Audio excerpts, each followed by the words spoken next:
These latest figures confirm what we've been seeing across the country recently and explain why things are looking so bad. 18,371 positive cases of COVID-19 were recorded in England between the 3rd and 9th of September. That's an increase of 167% compared with the end of August.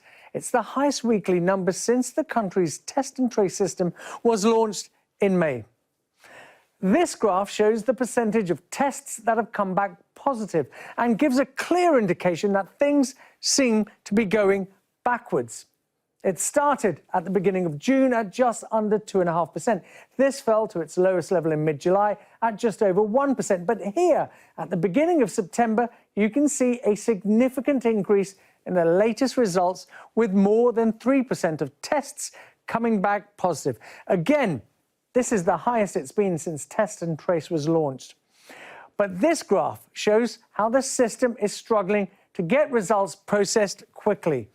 In June, Boris Johnson promised that all results would be back within 24 hours for in-person tests and 48 hours for postal ones.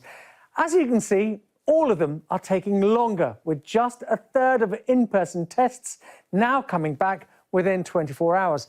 All of these lines represent the different ways you can get a test, such as home test kits, regional testing sites, mobile testing units, and satellite test centres. And you can see that the amount of people getting their results within the government target is at its lowest ever point.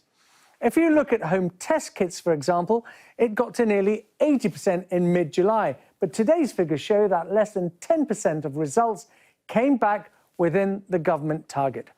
Baroness Dido Harding, the head of the Test and Trace programme, was called to answer MPs' questions about the lack of capacity in the system. She says the system is not failing, but it didn't predict the demand because the modelling had got it wrong. We've been running some surveys outside of our testing site. So after you've registered and you've then turned up at the testing site, and we've asked people whether or not they do actually have symptoms. And we surveyed, so if I give you the details, 24,000 people at 25 regional and local testing sites between the 1st and the 4th of September. The Secretary of State referred to this earlier today, and this data will be published online. 27% of people said they were there because they'd been in contact with someone who had tested positive, but they didn't have symptoms themselves. Now, this isn't the first time the blame has been shifted on to the modelling, but ultimately the responsibility must lie with the government. The warning signs were there.